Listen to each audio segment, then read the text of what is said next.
Assalamualaikum warahmatullahi wabarakatuh. Alhamdulillahilladzi an'amana bi ni'matil iman wal islam. Asyhadu an la ilaha illallah wa asyhadu anna Muhammadar Rasulullah. Subhanaka la ilma lana illa ma 'allamtana innaka antal alimul hakim. Rabbi israh li sadri wa yassir li amri wa halul 'uqdatam min lisani yafqahu qawli. Segala puji bagi Allah yang dengan Rahman dan Rahimnya. Hari ini kita bersyukur kepada Allah karena Allah masih memberikan kesempatan kita hidup. Hari ini kita bersyukur karena Allah bukan saja memberikan kesempatan kita hidup, tapi Allah takdirkan kita masih tetap beriman dan juga beragama Islam. Ini semuanya adalah karunia nikmat yang Allah berikan, nikmat yang tak terkira, yaitu nikmat iman dan Islam. Karena dengan nikmat iman dan Islam itulah semua nikmat-nikmat yang Allah curahkan akan mampu ternikmati dengan semaksimal mungkin. Yang kedua, marilah kita senantiasa terus berterima kasih. Selain bersyukur kepada Allah, berterima kasih kepada Rasulullah, karena Rasulullah yang telah mengajarkan kita seluruh umat manusia minad dzulumati ilan nur. Dan kita menyambut akan kebaikan Rasulullah dengan kita terus menambah wawasan, mengupdate pengetahuan, mengupdate ilmu, agar senantiasa kita semakin dekat dengan Allah, semakin cinta dengan Rasulullah SAW. Karenanya sebagai wujud rasa terima kasih kita kepada Rasulullah, mari kita bersama-sama mengucapkan salawat kepadanya dengan ucapan Allahumma salli ala Sayyidina Muhammad wa ala ali Sayyidina Muhammad. Mudah-mudahan salawat sebagai rasa mahabbah kita kepada Rasulullah Allah sampaikan kepada beliau, Allah juga curahkan kepada keluarganya, para sahabatnya, kepada tabi'in, tabi'ut tabi'in, dan juga kepada para pewaris ilmunya, yaitu para ulama, baik yang masih hidup maupun yang sudah wafat. Yang mudah-mudahan Allah kelak takdirkan kita, Allah pertemukan kita dengan Rasulullah Muhammad SAW, dan juga mendapatkan syafaat dari baginda Rasulullah Muhammad sallallahu alaihi wasallam. Jemaah yang dimuliakan Allah Subhanahu wa taala, meski hari ini sudah masuk tanggal 6 Dzulqa'dah kalau tidak salah, tapi karena ini baru jumpa kembali setelah kita nih istirahat di bulan Ramadan, maka tidak ada salahnya saya menghaturkan taqabbalallahu minna wa minkum, taqabbal ya karim, kullu am wa antum bi khair. Mudah-mudahan ibadah Ramadan yang sudah kita lewati dan sekarang sudah masuk di bulan Dzulqa'dah, di bulan ke-11 tahun Hijriah, mudah-mudahan Allah senantiasa bimbing kita, Allah jaga kita, dan Allah terima amal ibadah di bulan Ramadan dan juga di bulan Syawal menjadi ibadah yang senantiasa terus meningkat. Dan mudah-mudahan kita semuanya oleh Allah terus dibimbing, dijaga dalam iman, Islam, ihsan secara kafah. Amin ya Allah ya rabbal alamin. Jemaah yang dimuliakan Allah Subhanahu wa taala, sesuai dengan flyer yang dikirim ataupun sesuai dengan pamflet yang dikirim oleh pengurus, tema kita masih melanjutkan tentang akhlak dalam menuntut ilmu. Jemaah yang dimuliakan Allah Subhanahu wa taala, manusia ini tidak akan mungkin tahu apa-apa kalau tidak ada yang ngasih tahu. Proses untuk mencari tahu itu namanya belajar. Dan ketika kita sudah tahu, itulah yang namanya ilmu. Karena ilmu itu adalah bagaimana kita mengetahui, makanya sebutannya ilmu pengetahuan. Baginda Nabi Muhammad SAW dalam sebuah sabdanya, beliau menyampaikan kunna aliman au muta'aliman au mustami'an au muhibban fala takun khamisan fatahlik. Kata baginda Nabi, jangan jadi yang kelima. Yang kelima itu apa? Dia tidak berilmu, juga dia tidak mau menuntut ilmu, tidak mau mendengarkan bagaimana ilmu itu sampai kepadanya, dan juga dia tidak mencintai ilmu. Maka fatahlik, dia akan celaka, rusak, hancur. Hidupnya tidak akan tahu apa-apa. Orang yang tidak tahu apa-apa, hidupnya pasti bingung. Coba aja, mau makan kalau nggak tahu Pak, mana yang harus dimakan, mana yang boleh, mana yang beracun, mana yang tidak. Kalau nggak tahu ilmunya, ya jadi susah hidupnya. Mau minum kita, mana minuman yang boleh, mana yang menyehatkan, mana yang membuat menjadi sakit. Karena nggak ada yang ngasih tahu dan kita nggak berusaha untuk cari tahu, akhirnya hidupnya susah. Dalam kehidupan kita pun mau melangkah, mau apapun aktivitas yang kita lakukan perlu ilmu. Ilmu itulah yang disebut dengan kita mengetahui. Nah, orang yang serba tahu itu namanya alim, ya, ulama. Ya, ulama. Alim itu orang yang berilmu, ulama adalah orang yang memiliki keilmuan yang luas. Makanya alim ulama. Maka baginda Nabi memerintahkan kepada kita, kun aliman, jadilah orang yang berilmu. Kalau enggak berilmu, jadilah orang yang menuntut ilmu, belajar namanya. Menuntut ilmu itu adalah proses untuk cari tahu. Nah, ketika kita tidak tahu, Allah memerintahkan kepada kita untuk bertanya. Fas'alu ahlad dzikri in kuntum la ta'lamun. Itu ayat Al-Quran. Dan di dalam ayat Al-Quran juga surat 58 ayat ke-11 Allah menyampaikan, yarfa'illahu alladzina amanu minkum walladzina utul ilma darajat.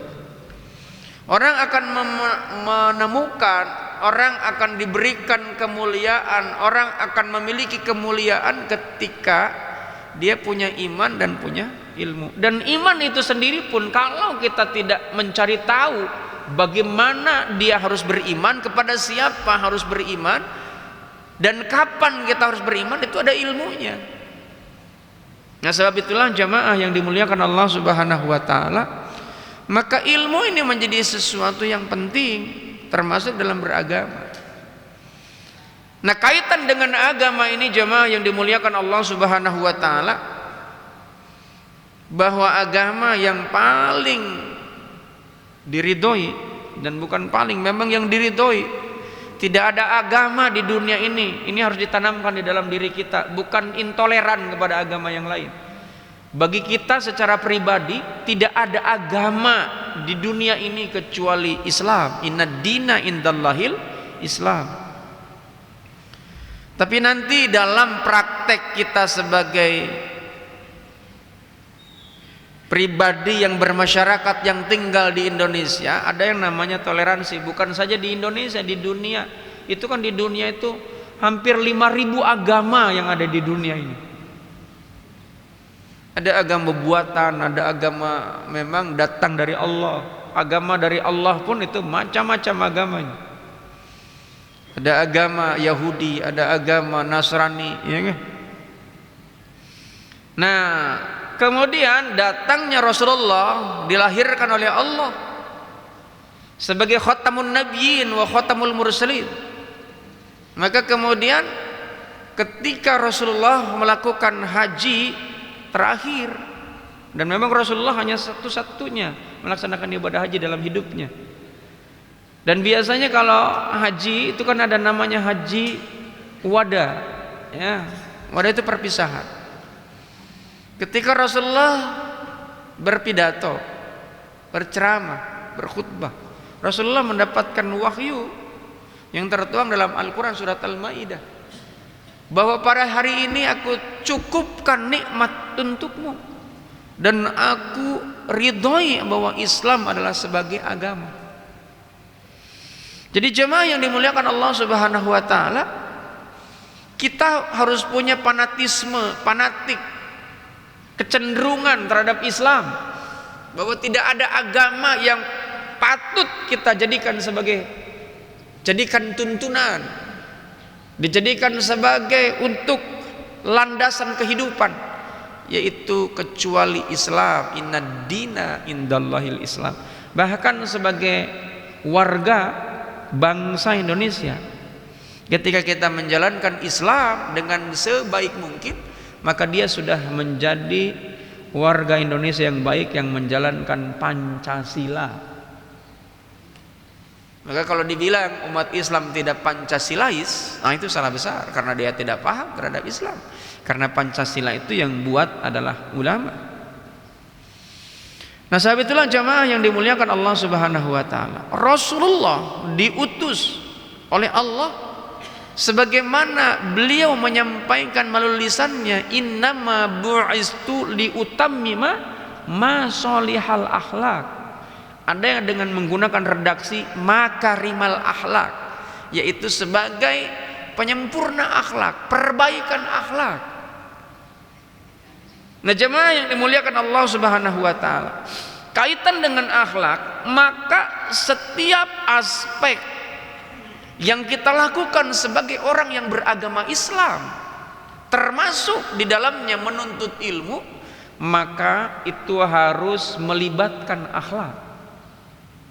Saya mengulang, mungkin ada yang bosan, nggak ada masalah, tapi ini untuk reminder, untuk mengingat kembali bahwa akhlak itu bahasa Arabnya asal kata dari kholako, satu akar kata dengan makhluk, satu akar kata dengan khulq, satu akar kata dengan yang namanya penciptaan, dengan budi pekerti, dengan yang namanya pencipta, hasil ciptaan namanya makhluk. Maka jemaah yang dimuliakan Allah Subhanahu wa taala, yang namanya akhlak itu segala sesuatu yang dilakukan oleh makhluk namanya manusia yang sesuai dengan maunya Khaliq, karena satu akar kata dengan Khaliq, itu akhlak itu. Maka itu disebut dengan akhlak. Kalau enggak sesuai dengan apa yang dimaui, yang diingini oleh Khaliq, yaitu Allah Subhanahu wa taala, itu bukan masuk dalam kategori akhlak. Nanti dalam wilayah pembelajaran keilmuan, nanti perilaku, karena akhlak itu kaitan dengan budi pekerti, karakter, tabiat, perangai. Itu ada yang tabiat buruk, ada yang tabiat baik. Nah itu nanti banyak itu kaitan-kaitannya, runtutannya. Seseorang itu bisa menjadi orangnya, perangainya baik dan buruk, itu banyak aspek. Nah, sebab itulah jamaah yang dimuliakan Allah Subhanahu wa taala, pada pagi hari ini sebetulnya ini melanjutkan tentang pertemuan 4 bulan yang lalu ya, yang terhenti. Maka kita melanjutkan kembali dan kita mencoba untuk mendalam. Ada yang disebut dengan akhlak dalam menuntut ilmu. Nanti ada macam-macam akhlak itu. Akhlak kepada Allah, akhlak kepada Rasulullah, akhlak kepada sesama manusia, akhlak kepada sesama makhluk Allah, baik binatang, tumbuhan, termasuk makhluk gaib. Harus ada akhlaknya. Akhlak termasuk soal ini kaitan dengan bagaimana menuntut ilmu, karena ada interaksi menuntut ilmu itu. Maka di dalam menuntut ilmu itu kan ada guru, ada sarana dan prasarana, ya kan? Ada ilmunya itu sendiri, ada biaya, segala macam. Sebab itulah jamaah yang dimuliakan Allah Subhanahu wa taala, seorang ulama yang mengarang kitab yang diwajibkan dibaca oleh para santri sebelum membaca atau mempelajari kitab-kitab yang tebal, namanya Ta'lim Muta'alim. Siapa pengarangnya? Namanya Syekh Muhammad Jarnuzi. Beliau mencoba untuk memberikan kepada kita penjelasan. Ulama ini memang luar biasa. Kitabnya dijadikan rujukan bagi banyak orang yang hendak menuntut ilmu. Dan biasanya kalau mengikuti tentang tuntunan-tuntunan ulama, ilmunya insya Allah berkah dari Allah Subhanahu wa taala. Kenapa? Karena perintah dari Allah, atiullaha wa atiur rasul wa ulil amri minkum. taat kepada Allah, taat kepada Rasul, taat kepada alim ulama. Ulil amri itu adalah ulama yang ngurusin segala urusan, namanya ulil amri itu. Cuman ada yang menerjemahkan ulil amri itu pemerintah. Yang benarnya itu adalah ulil amri itu adalah ulama, orang yang memiliki ilmu. Maka siapa yang tidak taat kepada alim ulama, tidak hormat kepada alim ulama, maka dia termasuk orang yang tidak hormat kepada Rasulullah, tidak hormat kepada Allah. Kenapa? Karena ilmu itu sumbernya dari Allah, yang diturunkan kepada Rasulullah, yang sampai kepada kita. Dan al ulama warasatul anbiya. Jemaah yang dimuliakan Allah Subhanahu wa taala, yang disampaikan oleh Syekh Muhammad Jarnuzi, pengarang kitab Ta'limut Ta'lim, beliau menyampaikan bahwa akhlak dalam menuntut ilmu ini saya coba strukturkan, ya, urutkan. Apa saja sih akhlak yang harus dilakukan bagi seseorang dalam menuntut ilmu, supaya ilmu itu sebagaimana yang diharapkan oleh Allah ini betul-betul menjadi sarana datangnya keberkahan. Apa itu berkah? Berkah itu datangnya, bertambahnya kebaikan, wa ziyadah, wa sa'adah, ziyadatul khair wa sa'adah, bertambahnya kebaikan dengan ilmu itu, dan juga bertambahnya kebahagiaan. Lihat orang yang punya ilmu itu bahagia. Kenapa? Karena semuanya serba mudah. Ilmu itu mengajarkan cara kepada kita. Kalau misalnya ada ilmu fikih, cara kita ini berhukum. Fikih itu kan hukum. Ilmu akidah, cara kita memiliki berkeyakinan. Karena akidah itu banyak. Ada akidah Trinitas, ada akidah yang memang tidak bertuhan, ada akidah yang Tuhannya banyak, ada yang akidah Tuhannya hanya satu, yaitu akidah tauhid yang dimiliki oleh Islam. Ya. Islam itu Tuhannya hanya satu, la ilaha illallah. Itu tahu dari mana? Karena dia ngasih tahu. Dari mana sumbernya? Al-Quran. Bahwa Al-Quran itu ngasih tahu seperti itu. Siapa yang ngasih tahu? Guru. Guru dari mana? Dari gurunya. Dari mana lagi gurunya? Gurunya sampai kepada Rasulullah Sallallahu Alaihi Wasallam. Maka kenapa kita ini harus membaca doa sebelum kita ini belajar? Kita bersolawat kepada Rasulullah supaya ilmunya ini berkah dari Allah. Nah, Syekh Muhammad Jarnuzi mengurutkan, ya, seorang ulama yang memang concern bagaimana agar para murid, orang-orang yang ingin belajar itu mendapatkan ilmu yang berkah dari Allah Subhanahu wa taala. Maka kata beliau, yang pertama yang harus dilakukan akhlak dalam menuntut ilmu itu, yaitu yang pertama, mari tata niat yang baik dan benar. Ya. Yang baik dan benar, bukan saja benar saja, tapi baik dan benar. Ya. Yang baik itu seperti apa? Ia diniatkan. Niatnya untuk apa? Niatnya untuk dekat kepada Allah Subhanahu wa taala. Lihat, menuntut ilmu itu perintah apa bukan? Menuntut ilmu itu perintah apa bukan? Siapa yang memerintahkan? Siapa yang memerintahkan menuntut ilmu? Rasulullah Sallallahu Alaihi Wasallam, selain Allah. Maka kenapa, lihat di dalam Al-Quran, wahyu yang pertama yang Allah turunkan kepada baginda Nabi Muhammad SAW itu surat apa? Surat Al-Alaq, ya, yang memang mengandung dari surat Al-Alaq ayat 1 sampai 5 itu tentang bagaimana keharusan kita belajar. Bahkan begitu Rasulullah mendapat wahyu yang pertama, Rasulullah kan ketakutan tuh karena malaikat Jibril menampakkan wujud yang sesungguhnya.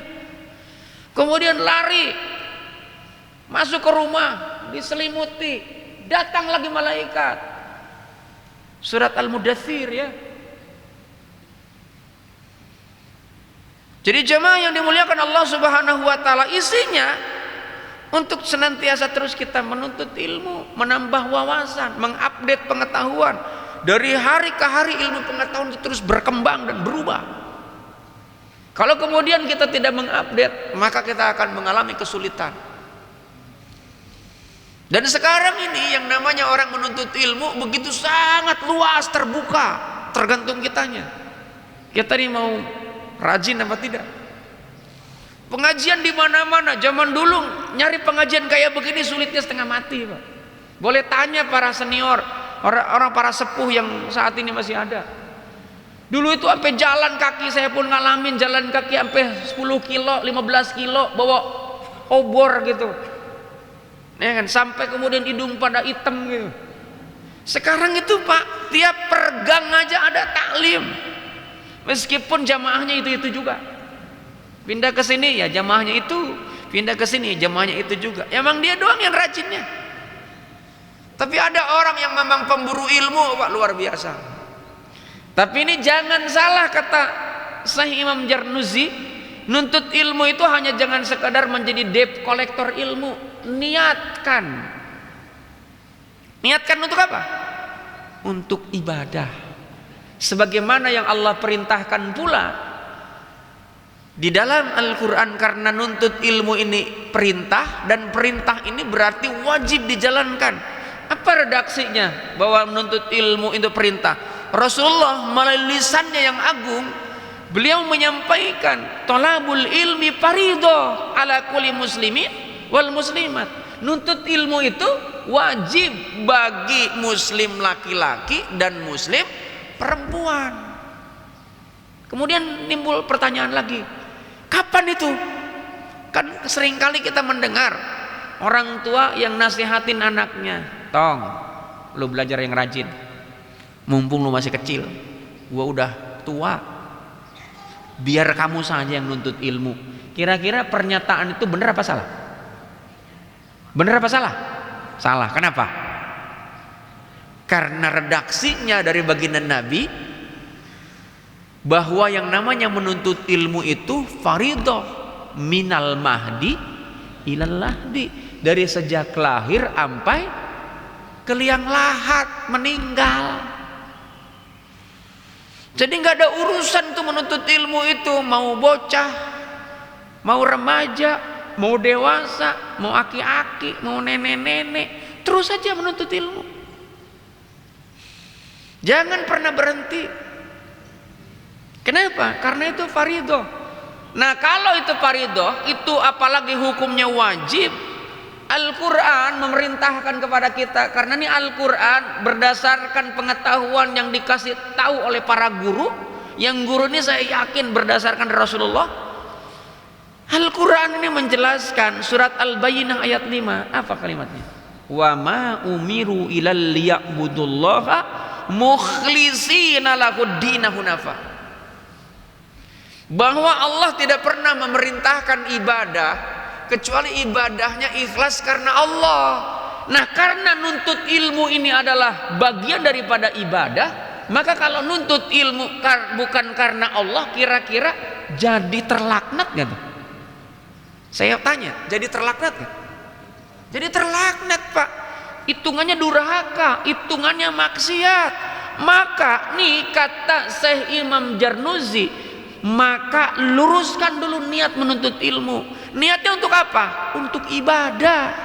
Nah, kebanyakan kita nuntut ilmu untuk apa? Supaya bisa kerja. Maka kalau Anda nih punya anak, termasuk kita ini, nuntut ilmu, belajar ilmu apa? Ilmu ekonomi, ilmu biologi, ilmu kedokteran, ilmu kesehatan, ilmu gizi, ilmu tentang apa namanya benda-benda yang ada di alam, ya, meteorologi. Anda belajar itu supaya Anda bisa bekerja. Wah, sekarang apalagi yang sedang lagi tren ilmu AI, ya kan? Ya.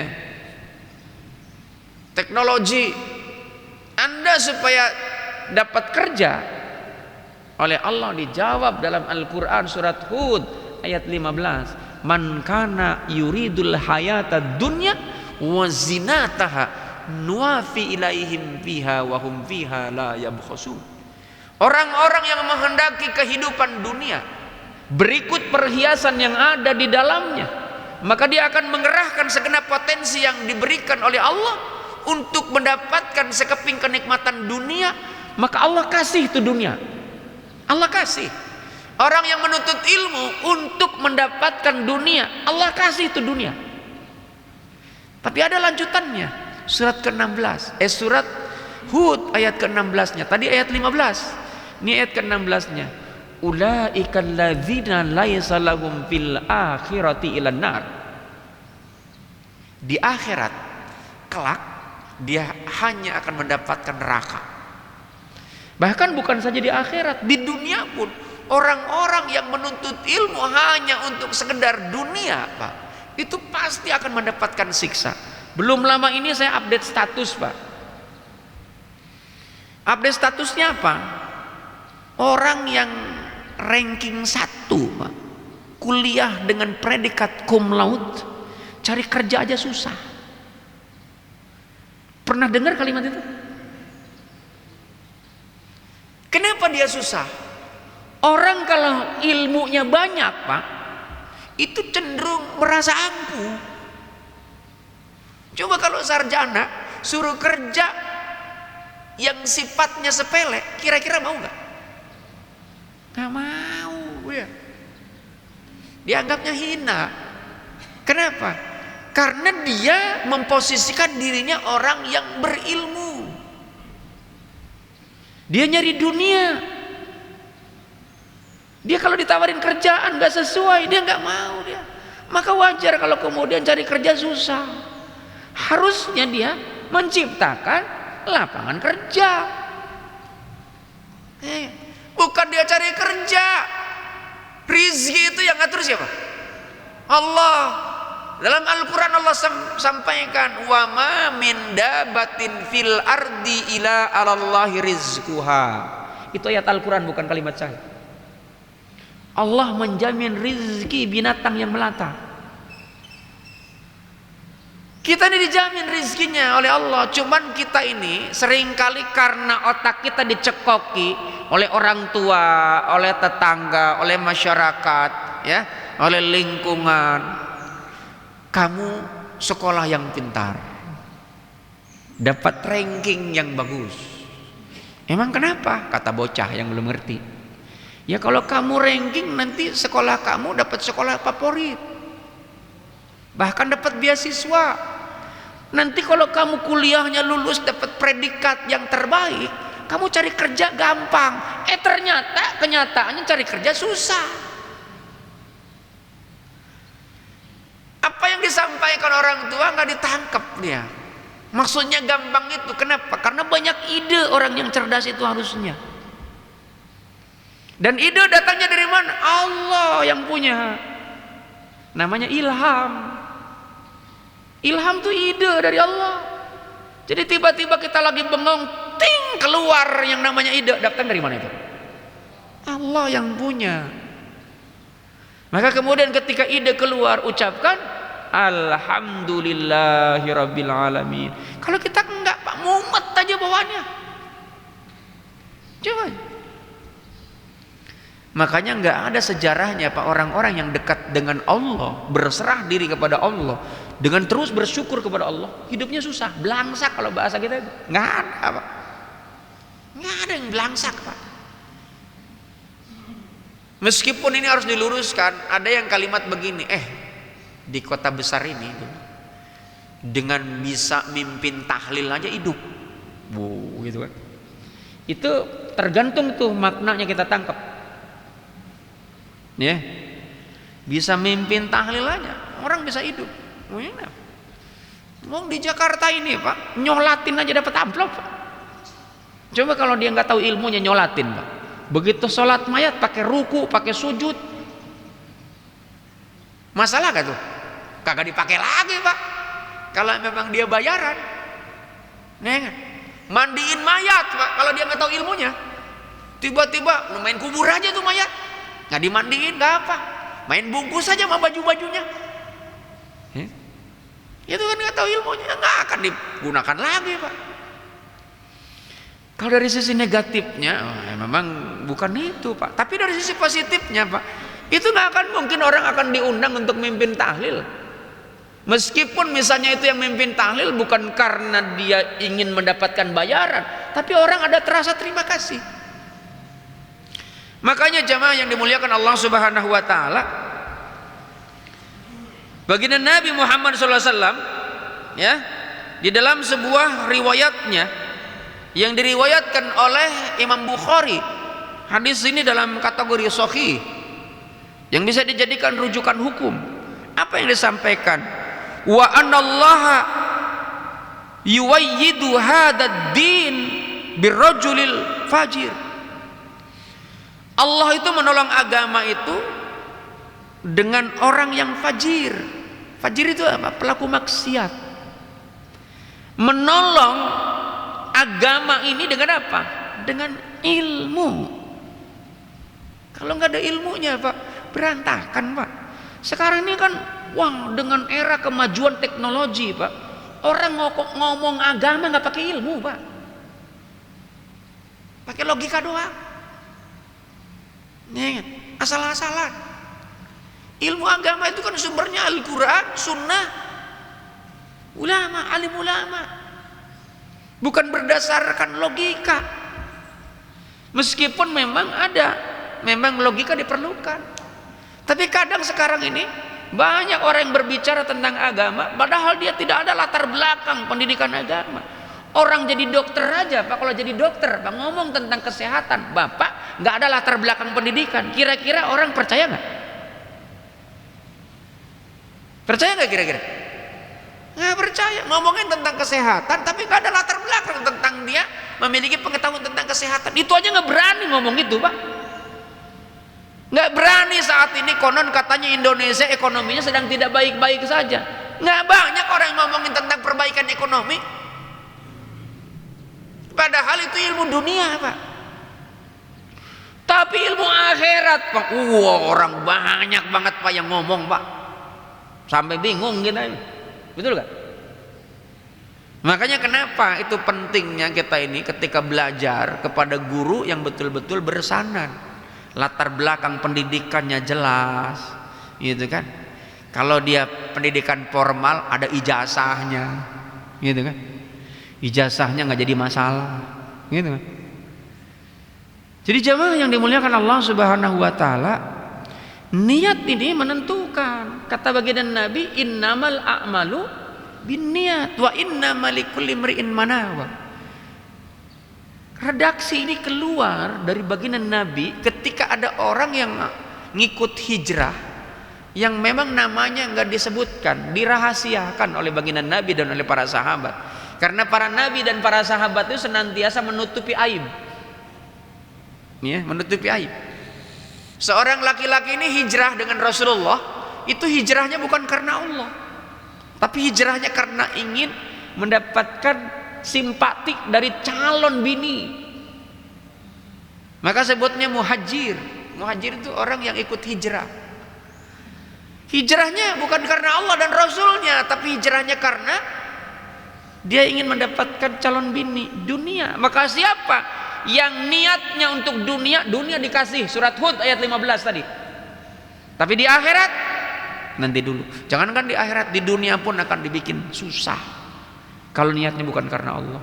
Allah ini penggenggam segala-galanya. Lillahi ma fis samawati wa ma fil ardh. Semua yang ada di langit, semua yang di bumi itu milik Allah, termasuk tubuh kita yang sering kali mohon maaf di otak-atik sesuai dengan maunya kita.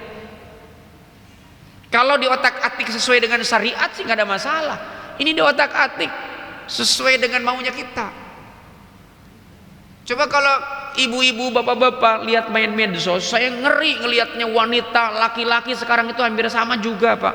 Itu nggak mau tua, Pak.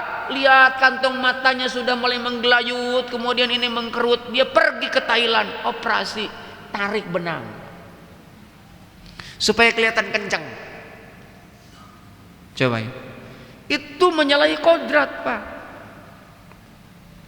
Lihat mukanya pres, tapi tetap aja kulit yang lain kan keriput. Nanti di akhirat itu Pak, kalau buka Al-Quran surat kedua ayat 28, kita ini 2 kali mati, 2 kali hidup. Dulu kita ini belum ada, ya. Kemudian Allah adakan. Awalnya mati, kemudian hidup, kemudian dimatikan, dihidupkan kembali. Begitu dihidupkan yang kedua kali, summa ilaihi turja'un, engkau akan kembali menghadap Allah. Itu dalam bentuk fisik Pak. Kita nih saat ini dipisahkan Pak. Dulu awalnya nggak ada, masih alam ruh, nggak ada berbentuk. Datang ke dunia, dilahirkan, ada fisik, nyatu, ya kan? Nanti dipisahkan lagi nih antara ruh dengan fisik. Di mana tempatnya? Di barzah, alam kubur. Kita nih alam barzah itu alam penantian, menanti. Al-Quran menyebutkan alam kubur, ya, alam akhirat dengan alam dunia, 1 detik alam kubur sama dengan 1000 tahun di dunia. Ini Al-Quran menyebutkan. Nanti saya bahas pada pertemuan berikutnya. Nah nanti begitu dihidupkan, kita ini udah di otak-atik tuh tubuh kita. Nanti bisa-bisa kita nggak ngendalin diri sendiri Pak. Ini siapa ini? Oh, kita habis dioperasi Pak. Itu ada, saya dikirimin video habis dioperasi, begitu dia ngaca kaget, ini wajah siapa nih? Di akhirat nanti lebih kaget lagi nih Pak. Karena Allah akan munculkan sesuai dengan apa yang kita otak-atik itu. Makanya kenapa? Ini milik Allah tubuh ini, jangan diapa-apain. Ibu-ibu jangan coba-coba itu yang namanya alisnya dikerok-kerok. Serius ini. Dilaknat sama Allah. Apalagi laki-laki itu, alisnya dikerok-kerok gitu kan. Kalau kerok kumis memang itu sunnah, fitrah, ya kan? Dicabutin gitu kan, dibikin itu pakai tato, dibikin lancip-lancip. Untuk siapa? Udah tua, suami udah ada, mau ngegayat siapa lagi Bu? Ya kan? Udah nggak ada yang tertarik. Meskipun ditarik itu pakai benang supaya menjadi kencang lagi, emang untuk siapa? Malah dilaknat oleh Allah, ya kan? Tarik sono tarik sini. Coba lihat di video itu, banyak sekarang itu Pak. Sekarang yang namanya dokter untuk kecantikan itu laris luar biasa, duitnya banyak, tapi nggak akan barokah, wallah, nggak akan barokah. Makanya nuntut ilmu itu niatkan hanya untuk Allah. Di dalam kitabnya, ya, di dalam kitabnya Imam Al-Ghazali, kaitan dengan yang namanya menuntut ilmu itu, siapa yang menuntut ilmu hanya untuk urusan dunia, maka Allah tidak akan pernah pertemukan dengan Allah di akhirat nanti. Sementara di dalam Al-Quran surat ke-18 ayat ke-110, bahwa yang namanya kenikmatan tertinggi itu adalah ketika jumpa dengan Allah. Dan bagaimana caranya supaya berjumpa dengan Allah? 2 syaratnya. Faman kana yarju liqa'a rabbih falyamal 'amalan sholiha, tuh. Falyamal 'amalan sholiha wa la yusyrik bi ibadati rabbih ahada. Amal soleh. Amal soleh itu apa? Amal soleh itu ada ulama yang menyampaikan. Salah satunya adalah Syekh Muhammad Al-Baghawi dalam menafsirkan tentang surat Al-Kahfi ayat 110. Yang disebut dengan amal soleh itu apa? Salah satunya adalah dengan ilmu. Kemudian apa lagi? Bil ikhlas, dengan ikhlas. Jadi jemaah yang dimuliakan Allah Subhanahu wa taala, maka niat yang benar, luruskan niat nuntut ilmu itu supaya kita dekat dengan Allah. Ajarin tuh anak supaya anak itu biar pintar. Setelah pintar bagaimana? Supaya bisa mengenal Allah. Kalau sudah mengenal Allah, dia akan cinta sama orang tuanya, cinta dengan Rasulullah. Maka tidak heran Pak, saya pernah diceritakan tentang kisah nyata Bapak Kepolisian Indonesia, siapa namanya? Jenderal Hugeng kan? Jenderal Hugeng. Jenderal Hugeng itu anaknya, Pak, laki-laki semua, tiga-tiganya kuliah di luar negeri. Begitu ibunya sakit suruh pulang, nggak pulang, sampai meninggal pun nggak pulang. Apa yang dia jawab? Ini real, ayat Allah. Dia bilang nanti suatu saat, dia kan Jenderal Hugeng itu polisi yang paling sederhana, apa? Ya nggak neko-neko. Dia bilang nanti suatu saat kalau kalian punya anak, jangan ajarin tuh anak-anak itu tentang dunia, tapi ajari anak-anak itu tentang agama. Habibie, Pak, Profesor Dr. B.J. Habibie, ya, Menristek di era Soeharto, itu orang yang cerdas, diakui kecerdasannya di dunia, Pak, dalam bidang ilmu teknologi. Apa yang dia katakan? Kalau saya bisa memutar balik kehidupan, saya ingin belajar ilmu agama, tidak ingin belajar ilmu teknologi. Kenapa? Toh pada akhirnya yang justru diperlukan di masa-masa akhir kehidupan itu bukan teknologi, tapi teknologi agama. Gitu. Itu penasehat yang real. Nanti pada saatnya tiba, orang mungkin masih dalam kondisi yang sehat, usia-usia 40. Wow, itu dunia yang dikejar. Tapi nanti kalau dalam kondisi yang sudah kepayahan, Pak, makan sudah tak lagi berminat, Pak, makan kadang harus dipaksa, sebagaimana layaknya anak-anak, harus disuapin. Udah tak lagi mikir, Pak, tentang dunia, Pak. Dia mau naik kendaraan kayak apa, pakai handphone merek apa, jangankan pakai merek-merek, Pak, handphone aja kagak tahu, nggak mau peduli kalau udah tua, Pak. Yang dia pedulikan apa? Dia bisa kembali dengan selamat apa tidak nih? Itulah pentingnya. Tapi bukan berarti dunia nggak perlu. Jangan salah tangkap. Kadang ada orang yang menangkap, ini para penceramah ini seringkali mengajarkan supaya umat Islam jadi miskin. Enggak. Silahkan Anda kaya, memiliki ilmu, tapi dengan kekayaan membuat kita nih dekat dengan Allah. Gitu. Nah, sebab itulah jangan salah niat. Mau belajar ilmu apapun silakan, tapi niatkan. Ini niat, Pak. Niatkan kalau belajar ilmu kedokteran, dia supaya orang lain sehat, dengan sehat membuat orang lain dekat dengan Allah, bisa beribadah. Ini niatkan. Orang juga mikir, Pak, datang ke dokter gak mungkin, Pak, terima kasih ya, main pergi aja, gak mungkin lah. Betul gak? Tetap bayar lah, ya. Kecuali ngajar agama, Pak, terima kasih. Ketika ngajar agama dimintain bayaran, Pak, wah lu kurang ngajar, lu agama dijual belikan, gitu kan. Tapi kalau ngajarin ilmu lain, Pak, dimintain bayaran, nggak akan pernah protes. Coba aja, nggak pernah protes. Nah, sebab itulah jangan salah niat, Pak, gitu. Yang kedua, ini kalau bab niat aja nggak akan kelar, Pak, sampai sore. Ini cuma agak lebih cepat. Yang kedua, ini kalau ketika menuntut ilmu tuh, bagi yang menuntut ilmu, coba tanamkan sifat tawadu, Pak. Tawadu itu apa? Rendah hati, Pak, bukan rendah diri. Rendah hati. Di dalam diri kita ini ada yang namanya hati, Pak.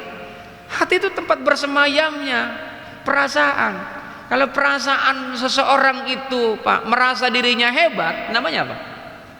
Sombong, Pak. Sombong itu bahasa Arabnya takabur. Takabur itu, Pak, persamaannya batrul haq wa ghamtun nas.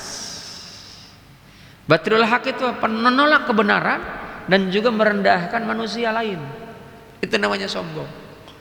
Nah, kalau menuntut ilmu, Pak, itu pakai dengan kesombongan, Pak, alamat sudah nggak akan berkah ilmunya. Nah, kaitan dengan tawadu ini, Pak, betapa pentingnya tawadu. Imam Al-Ghazali dalam kitabnya yang terkenal, yang fenomenal, viral, ya, Al-Ihya Ulumuddin, menghidupkan ilmu-ilmu agama, di juz 1 halaman 50, beliau menyampaikan poin ketiga, murid tidak boleh menyombongkan ilmunya dan menentang gurunya. Dan Imam Al-Ghazali ini diakui kaliber keilmuannya di seluruh dunia, Pak. Dan ini kitab ini diterjemahkan dengan beragam bahasa, termasuk bahasa Indonesia. Tetapi harus tunduk sepenuhnya kepada guru dan mematuhi betul nasihatnya, seperti kepatuhan orang yang sakit yang tidak tahu cara mengobati penyakitnya datang kepada seorang dokter ahli yang berpengalaman, namanya spesialis. Dia datang ke dokter spesialis, Pak. Dia banyak cincong, Pak, banyak ngomong, dikasih nasihat. Oh enggak Pak Dokter, ini kan saya begini. Dokter kira-kira mau ngobatin nggak kayak begini orang-orang rewel? Nah udah disuntik mati aja, Pak. Dia kan nggak tahu ngapain datang ke dokter. Dokter itu sudah belajar. Nah orang yang memang sedang belajar jangan sok tahu, Pak. Nah itu jangan menyombongkan diri, kata Imam Al-Ghazali. Ini nanti sangat nyambung dengan hadis Nabi nanti, ya. Seorang pelajar harusnya tawadu terhadap gurunya serta mengharap pahala dan kemuliaan dengan berkhidmat terhadapnya. Maka tadi atiullaha wa atiur rasul wa ulil amri minkum. Makanya lihat bedanya orang saat ini yang meskipun ilmu pengetahuan begitu sangat luar biasa pesat dengan orang dulu, Pak. Beda, Pak. Orang dulu itu sama guru itu, Pak, kenapa? Sampai cium tangan bolak-balik. Itu memang menghormati, bukan berlebihan. Karena dia betul-betul mengharapkan keberkahan. Meskipun sekarang ini banyak dikritik. Sampai bahkan ada yang namanya bekas makanannya pun jadi rebutan. Bekas minumnya pun jadi rebutan. Kenapa? Saking tawaduknya itu murid sama gurunya. Saya itu dulu, Pak, disuruh mijitin sama kiai waktu mondok itu bisa berjam-jam, Pak. Kata kiai belum berhenti, terus aja, Pak. Nggak pernah tuh saya ngatain capek Pak Kiai, enggak. Coba kalau sekarang, Pak, disuruh mijitin, enak aja. Gua kan di sini bayar, ya kan? Gitu, Pak. Gua di sini bayar, disuruh mijitin. Saya maunya nuntut ilmu, bukan suruh jadi tukang pijit. Orang tua juga begitu, Pak. Begitu mondokin anaknya masuk ke pesantren tuh anak, begitu bapak ibu nengok anaknya lagi ngepel, kira-kira disuruh apa tuh anak? Suruh pulang, Pak. Paling kalau pesantrennya mahal, Pak. Gua mahal-mahal lu gua biayain sampai potang-panting nyari duit. Lu bukan untuk jadi tukang ngepel di sini, untuk supaya kamu dapat ilmu. Dia nggak tahu tuh kiainya sedang ngajarin tentang mental, ngajarin tentang bagaimana dia hidup bersih. Belajar itu bukan hanya dalam tulis menulis, termasuk di dalamnya praktek, ya kan? Orang tua yang sayang supaya dia kelak anaknya itu menjadi orang yang baik, Pak. Dari kecil sudah diajarin itu bagaimana habis makan cuci piring. Dari kecil itu orang tua dulu begitu, Pak. Maka begitu tua, begitu dia menikah, dia udah bisa masak.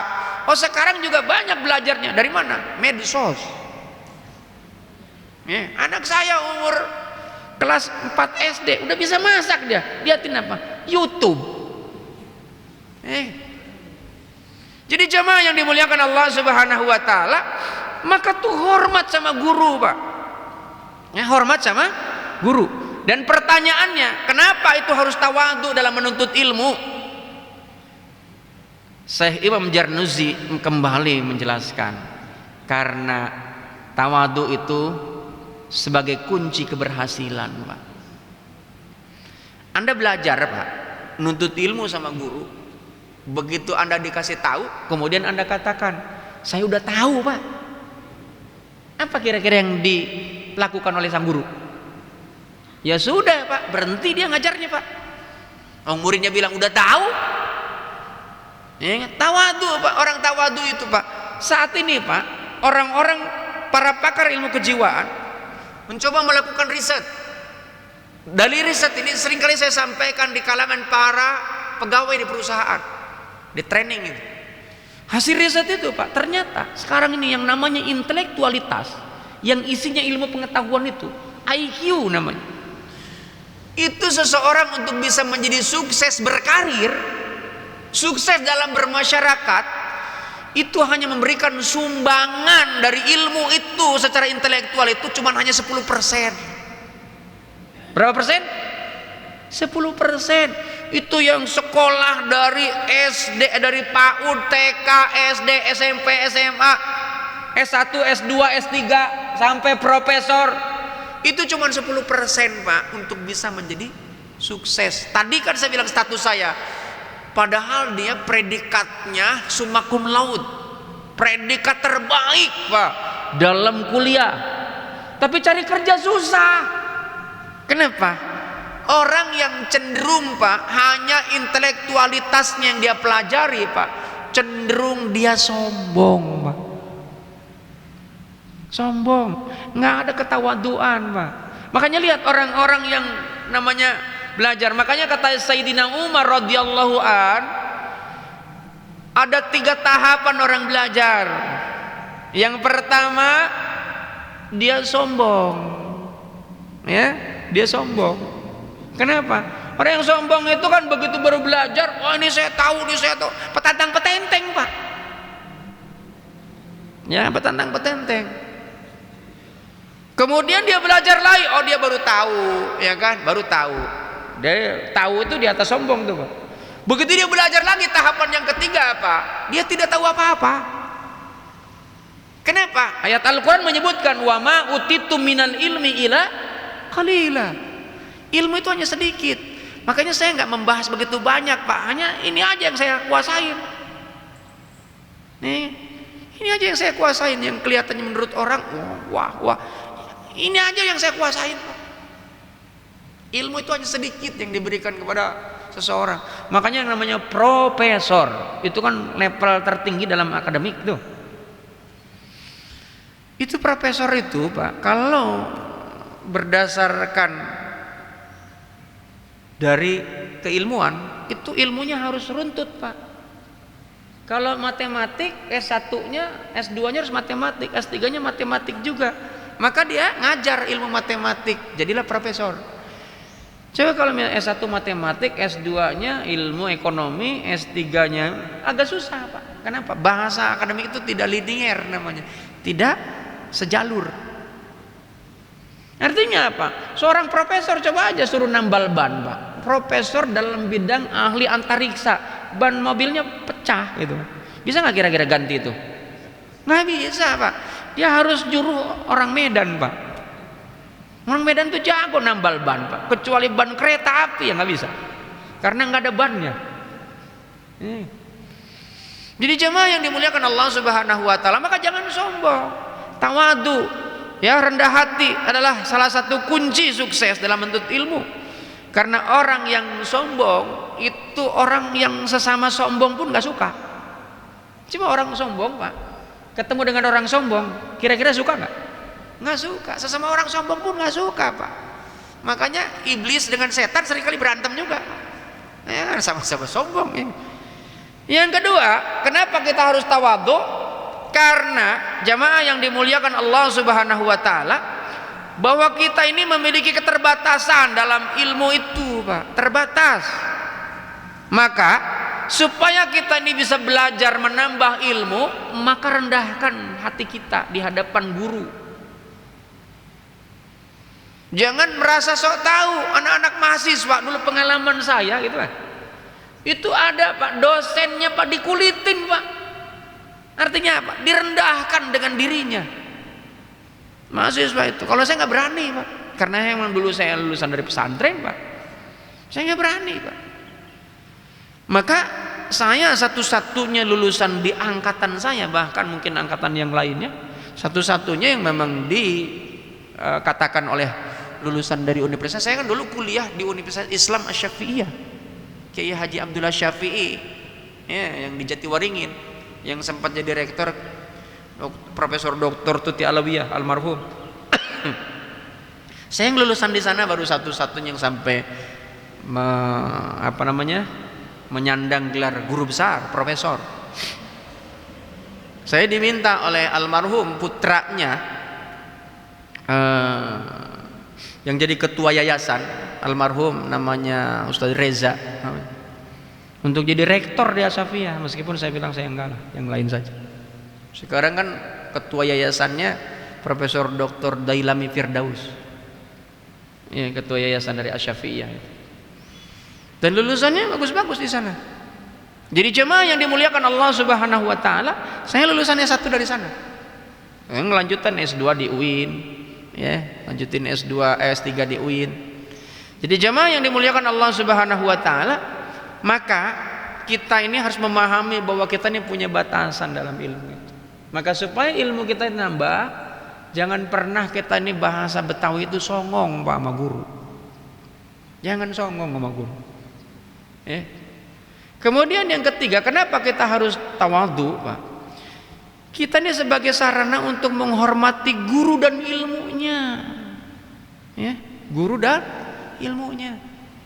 Guru ini yang mengajarkan ilmu, Pak.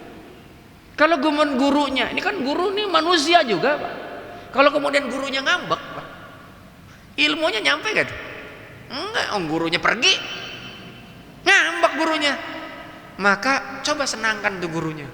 Makanya orang-orang Betawi dulu, Pak, mohon maaf ya, bukan hanya orang Betawi sebetulnya, orang-orang dulu, Pak, itu sama guru itu betul-betul hormat, ya kan?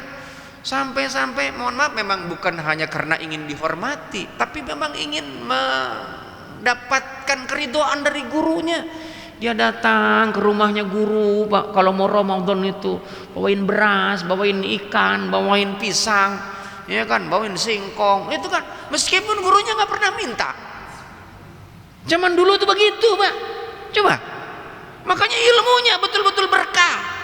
Karena sama guru itu kemudian istilah sekarang tuh dapat ijazahin ilmu. Saya ridhoin ilmu yang saya sampaikan, kamu silakan sebarkan. Sekarang ini, Pak, buru-buru kayak begitu. Dia bilang, "Kak, guru kan udah dibayar." Nah aja, lu ngapain pakai datang-datang, ribet aja. Praktis saja sekarang, ya kan?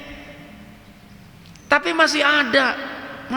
Saya ini punya murid dulu ngaji lekar, belajar huruf hijaiyah, ya, alif-alifan gitu kan, huruf hijaiyah. Waktu saya pertama kali nikah tahun 95 di Menteng Dalam, saya buat minta izin sama mertua bikin pengajian anak-anak. Sampai saat itu ada anak didik saya, Pak, sudah S3, Pak, masih datang ke rumah. Dia menghormati, padahal ilmunya pintaran dia dibandingkan saya. Dia jago ilmu nahwu, baca kitabnya jago. Saya terbata-bata baca kitab. Tapi dia masih hormat sama gurunya. Dia bilang, kalau bukan karena diajarin oleh Ustadz, saya nggak seperti ini. Oh enggak, saya bilang, itu Allah yang punya. Tapi memang dia merendahkan. Jadi bikin seneng guru itu. Bikin seneng guru itu, Pak. Ilmunya akan keluar tuh tanpa sadar. Istilah kasarnya itu kita nyogok lah sama guru gitu. Gimana caranya supaya orang senang? Kan nyogok tuh tujuannya supaya dapat sesuatu kan. Meskipun guru dulu, Pak, nggak seperti guru sekarang. Guru sekarang, Pak, komersil. Guru dulu, udah, itu ada beras, taruh aja itu di dapur, gitu kan. Terus gurunya juga, itu ada makanan, silakan ambil makanan, begitu. Kalau sekarang boro-boro, Pak, guru datang kadang nggak disuguhin. Di rumah guru orang nggak ada apa-apa soalnya kan. Jadi jamaah yang dimuliakan Allah Subhanahu wa taala, maka hormati guru dan ilmunya. Kemudian kenapa kita harus tawadhu? Karena dengan tawadhu, jamaah yang dimuliakan Allah Subhanahu wa taala, menghindari diri untuk menerima, membuka diri untuk menerima ilmu baru, Pak. Karena kan tidak semuanya, kalau dalam film zaman dulu itu ada film kungfu, Pak. Itu sebelum dikasih ilmu yang paling tertinggi, dia tes dulu itu muridnya nih, tingkat kejujurannya, tingkat ketawaduannya kepada guru, tingkat kerendahan hatinya kepada orang lain. Woi, Pak, akhirnya ada orang yang memang dia iri, Pak. Diambil tuh kitabnya, diam-diam tanpa sepengetahuan gurunya, dia belajar sendiri. Nah, kan ilmu film zaman dulu begitu tuh. Itu syarat dengan makna itu sebenarnya. Dia diam-diam nggak dapat berkah, Pak. Akhirnya apa? Jadi penjahat tuh orang tuh. Di film dulu kan begitu tuh. Jadi penjahat, Pak. Sama halnya kalau nanti nih dia diam-diam belajar tanpa menggunakan guru, Pak, dia menguasai ilmunya. Diam-diam dia jadi komersil gurunya itu, ya. Jadi jamaah yang dimuliakan Allah Subhanahu wa taala, itu untuk apa? Untuk menghindari, itu untuk membuka diri menerima ilmu dari yang lain, Pak. Karena kan yang namanya Ilmu itu Pak, itu dari mana-mana datangnya. Kemudian yang kelima, terhindarnya kesombongan. Ini diabadikan oleh Allah dalam Al-Quran. Lihat Nabi Musa itu Pak, ilmunya tinggi Pak. Tapi ada Nabi Pak yang memang tidak masuk dalam Nabi yang 25. Namanya Nabi siapa yang ngajarin Nabi Musa? Nabi Khidir. Kata Nabi Khidir, kamu gak akan kuat belajar sama saya. Tuh, Nabi Musa dia bilang dengan semua, enggak lah, yaudah saya, tapi mentawadukan diri awalnya. Ya saya siap. Dalam perjalanan ternyata banyak nanya, tapi nggak digubris oleh Nabi Khidir. Itu kan sebenarnya pembelajaran Pak. Nabi yang dekat dengan Allah, Rasul yang dekat dengan Allah, namanya Nabi Musa alaihissalam, itu memiliki ketawaduan. Padahal Nabi Musa alaihissalam itu kecerdasannya luar biasa.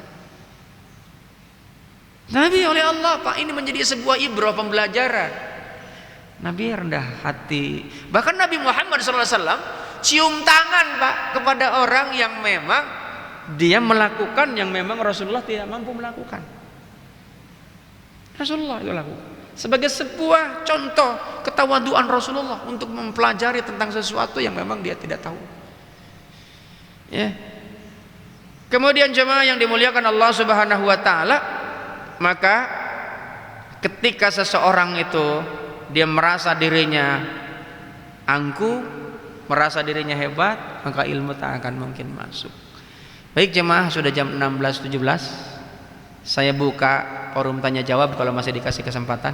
Boleh nggak Ustadz Zulkarnain? Boleh. Ada, silakan kalau yang mau menanya. Ya, baik Bapak Ibu, ada yang mau bertanya silakan.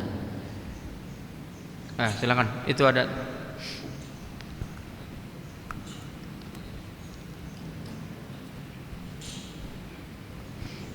Assalamualaikum warahmatullahi wabarakatuh. Ustaz, saya mau tanya Ustaz, misalkan gini ya, kita suka hadir di taklim pindah-pindah tempat gitu, terus kita mendapatkan ilmu walaupun sedikit gitu, walaupun satu ayat atau satu hadis, lalu kita sampaikan kepada orang lain. Sebetulnya kita nggak ada basic dasar ilmu agama gitu, cuma tahu dari taklim-taklim aja. Terus kita ingin ilmu ini bermanfaat, terus kita sampaikan ke orang lain. Apakah itu boleh Ustaz? Demikian. Assalamualaikum warahmatullahi wabarakatuh. Dasar dalilnya adalah balighani walau ayah. Baligha itu artinya tabligkan, sampaikan walaupun hanya satu ayat. Supaya memang ada orang yang menangkap redaksi ini salah kaprah. Apa salah kaprahnya? Dia belum mumpuni sudah merasa diri menjadi mumpuni, gitu. Belum dia memiliki pengetahuan yang luas, tapi dia ngotot. Kalau memang itu menyampaikan niatnya dengan sesuai yang dia tahu, ya nggak ada masalah. Karena gini, agama itu harus ada rujukan, harus ada dasar. Meskipun nggak hafal, ada rujukan. Ada loh ayatnya. Ayatnya apa? Ya adalah gitu. Ya ada apa? Ya bukalah Al-Quran. Misalnya apa? Surat Al-Alaq ayat 1 sampai 5, bahwa kita diperintahkan oleh Allah untuk senantiasa rajin membaca. Udah cukup. Itu kan ayat itu. Ya. Balighani walau ayat. Sampaikan walaupun satu ayat. Berarti ada ayatnya. Bukan hanya mengira-ngira sampai berantem-berantem. Itu memang disampaikan oleh baginda Nabi, sampaikan supaya apa? Tersebar. Tapi ini tetap ulama berdasarkan hadis Nabi, berdasarkan ayat Al-Quran, bahwa segala sesuatu itu harus pakai ilmu. Ini yang menjadi rujukan ini. Wala taqfu ma laysa laka bihi ilm. Inna sam'a wal basar wal fuad kullu ulaika kana anhu mas'ul. Semuanya akan dimintai pertanggungjawaban di hadapan Allah. Kalau kemudian kita mengada-ngada karena kita nih kemudian menyampaikan awalnya satu ayat, kemudian ada yang nanya ke kita, kita ingin mempertahankan, akhirnya kemudian kita mengada-ngada, terjebak akhirnya apa? Harusnya udah ya seadanya, ya sesuai dengan ayat Al-Quran. Ada yang suka kajian Pak, kalau di kantor-kantor tuh buka kitab terjemah. Dia nggak menjelaskan apa-apa sesuai dengan yang dibaca aja. Nah itu masih boleh kayak gitu. Tapi kalau kemudian ditambahin dengan interpretasi tafsiran kita, pemahaman kita yang kadang bisa salah itu. Yang sekarang ini banyak Pak beredar di medsos. Beredar di medsos. Ada yang menjelaskan Isra Mi'raj. Isra Mi'raj itu tidak seperti apa yang saat ini kita tahu. Apa? Isra Mi'raj itu hanya sebuah perjalanan gaib, ya kan? Tidak seperti bagaimana yang dijelaskan oleh para ulama. Ini orang yang baru ngomong sekarang, Pak. Yang memang ulama sudah menjelaskan dengan keilmuan yang luar biasa, dengan ketawaduan yang luar biasa, menjelaskan bahwa Isra Mi'raj itu bersama jasad-jasadnya, bukan ruh. Ya kan? Bukan ruh. Itu ada yang menjelaskan Pak, dan itu di medsos itu Pak, followernya banyak banget Pak. Termasuk menjelaskan tentang Lailatul Qadar. Lailatul Qadar itu bukan malam-malam terakhir, tapi Lailatul Qadar itu adalah malam yang ingin dituju, yang dimaksud oleh setiap diri. Dari mana penjelasannya kayak gitu? Padahal hadis Rasulullah pun menjelaskan di malam-malam terakhir, malam-malam ganjil, itu kan sangat, teksnya pun jelas. Dan itu followernya banyak Pak, kiai lagi. Ya kan? Kiai lagi. Saya nggak boleh nyebutin namanya. Ini karena live lagi di medsos. Jadi jemaah yang dimuliakan Allah Subhanahu wa taala, sekarang banyak Pak. Ada penyanyi jadi penceramah, tukang sulap jadi penceramah. Ya kan? Guru antariksa dia belajar jadi penceramah juga. Sekarang kayak begitu. Dia mungkin berdasarkan balighoani walau ayat. Kalau hanya menyampaikan satu ayat nggak apa-apa, Pak. Nggak apa-apa. Supaya tidak hanya berhenti di sini, terus bersambung. Kira-kira begitu, Pak. Ya. Cukup ya, ibu-ibu nggak ada yang nanya kan? Nggak ada. Mudah-mudahan manfaat. Dan insya Allah kita akan lanjutkan di bulan depan. Dan mudah-mudahan apa yang disampaikan, meskipun ini hanya pengulangan, tapi dengan kita mengulang ini akan jauh lebih kita ingat. Karena dengan pengulangan-pengulangan itu membuat kita akan terus diingatkan kembali. Dan mudah-mudahan kita bisa mengamalkannya. Dan mudah-mudahan insya Allah Allah itu menurunkan keberkahan, rahmat, wasilah dengan taklim ini. Al-Fatihah. A'udzubillahi minasyaitonirrajim. Bismillahirrahmanirrahim. Alhamdulillahirabbil alamin arrahmanir rahim maliki yaumiddin iyyaka na'budu wa iyyaka nasta'in ihdinas siratal mustaqim siratal ladzina an'amta 'alaihim ghairil maghdubi 'alaihim waladdallin wa'fu 'anna ya karim wa'fu 'anna ya rahman Allahumma ij'al hadha jam'an marhuma wa tafarruqana min ba'dihi tafarruqan ma'suma Allahumma ahsin akibatana fil umuri kulliha wa ajirna min hijdid dunya wa 'adzabil akhirah subhanakallah bihamdika asyhadu an la ilaha illa anta astaghfiruka wa atubu ilaik Rabbana taqabbal minna innaka antas samiul alim wa tub 'alaina innaka antat tawwabur rahim Rabbana atina fid dunya hasanah fil akhirati hasanah wa qina adzabannar wal 'afu minkum assalamu alaikum warahmatullahi wabarakatuh.